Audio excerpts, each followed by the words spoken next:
အားလုံးပဲမင်္ဂလာပါဆိုတော့ဘယ်နေရာရောက်ရှိနေရလဲဆိုတော့အရှိမ Warner Brothers ဆိုတဲ့နေရာပေါ့နော်။ Disneyland လို့ပုံစံလို့ကလေးတွေအတွက် animation တွေ cartoons တွေဘာညာဘာညာလေးရှင်းနေရပါတော့။ One of the best theme park in Abu Dhabi ဒီကျွန်းမှာဆိုရင် Warner Brothers တို့ Ferrari တို့ကြောက်ပြောရရင်လူတွေကစီရပါဒါတော့မရှိဘူးဆိုလူတွေကရှိမှာပေါ့။ tourist တွေပြောတာပါ။ဘက်ချန်က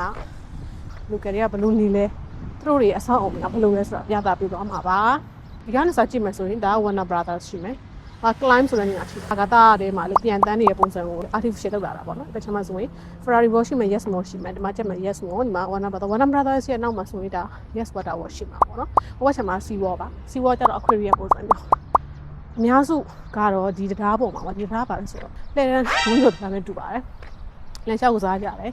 ။ဒီဖြူဖြူလေးနဲ့ဒီဘောကကြည့်မယ်ဆိုအကုန်လုံးမြင်ရတယ်။နော်။ဒီမှာဘက်ချောင်းခေါ်သွားပြီးမှာပါရှင့်။